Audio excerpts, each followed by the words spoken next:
Welcome to the AstroTarotChannel for September 2012. I'm Tiffany Crosara and I do these every month. It's a mixture of the Tarot YouTube and the astrological blog, which the link will be underneath the video for you. So this is the tarot part of the AstroTarotChannel, and I'm going to take you through what we have coming up this month. We have a very interesting, great start this month. September the 1st has fallen after the 31st of August, funny that.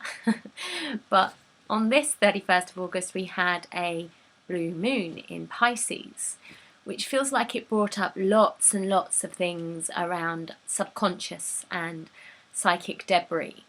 And it did a very good job of clearing it, because when we look at the first week of September, we just have the energy of clearing all the way through. We have the Ace of Swords here. This is the very first card, and the Ace of Swords talks about clarity of mind and perception and new beginnings.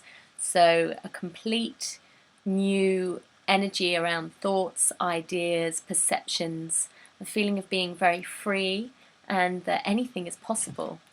This is backed up by the Palace of Swords, which was the very next card.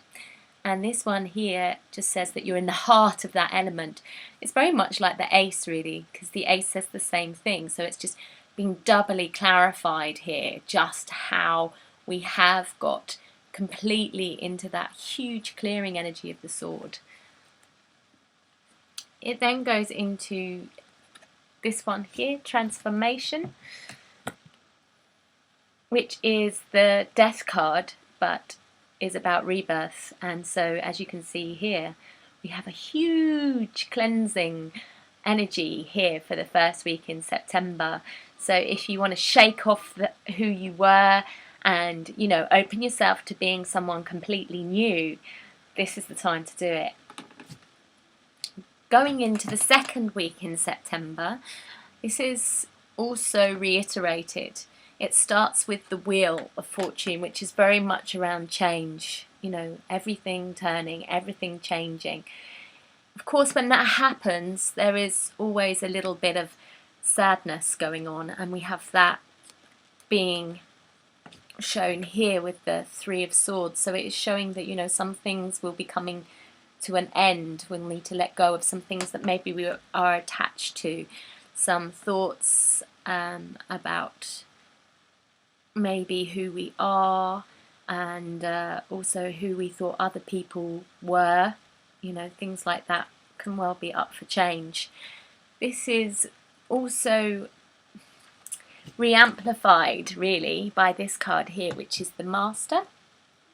And the Master comes up in the Osho Zen Tarot to show when we have come off the wheel, funnily enough, when we've come off the wheel of the Major Arcana, which means when we've stopped repeating our patterns, when we've woken up and we've set ourselves free. So as you can see, for the first 2 weeks of September, we've got really amazing energy here about being able to set ourselves free. Mystic hasn't been here for a couple of months. She had a bit of an operation on her teeth, and I think she was taking some time out. But obviously you can see she's ready to be back up to her old tricks now, obviously. Okay. So looks like I might have a little bit of a challenge for the limelight this month again. Okay, so what we have here in the third week of September shows everything manifesting gorgeously. So we have the Three of Cups here, which is about, I'm trying to get the sunlight out the way so you can see the card a bit better. Okay, Three of Cups. This here is talking about your creations being expressed really beautifully. It's a time to really allow yourself to shine with your talents. It's a really good idea to do that week, particularly as it's backed up here by the Nine of Cups.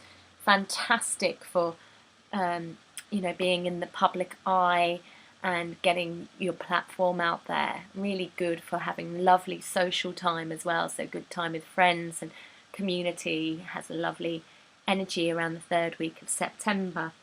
And we also have the Queen of Cups here, which is receptivity coming up. So just in case you didn't get it, the third week of September looks absolutely fantastic for having amazing, beautiful feelings about who you are, celebrating who you are, and also in conjunction with other people. So this beautiful giving and receiving energy feels gorgeous there, doesn't it, Mystic? When we go on to the fourth week in September, we have Maboon. So in the third week of September, we had the full moon. Did we have the full moon? No, we had the new moon in Virgo. And now we have the sun moving into Libra in the third week. Fourth week of September, we have the sun moving into Libra. And we have the autumn equinox, when the day and the night is the equal length. So we see, you know, that balance of the dark and the light. And it's really the heralding of autumn. And we can see that change here in the cards. This very first card, can you see how autumny that is? The Ace of Pentacles here. So it shows that, you know, it's about you starting to ground and, you know, take stock about everything that's come before and what you can draw on now, what you can manifest, what you can strengthen, but in a very slow kind of way. So it's like a slowing down or going inwards after all of that lovely social activity we had in the third week. There are things about deals in the fourth week of September, and it's quite interesting that we have Maboon and it being the equal time of dark and light, because as you can see here with the Justice card, that's what we all have here, this energy of balancing the dark and light. But it can also talk about deals, and this has a really great energy about it, except we do end up with the Miser card here. So just be careful not to get too attached or too bogged down in the material plane, because we really do have an amazing energy of being able to go into a beautiful, receptive, open place with our thoughts and our hearts. And what that causes is some great manifestations. And the problem with that is we can start to get a little bit over attached to that.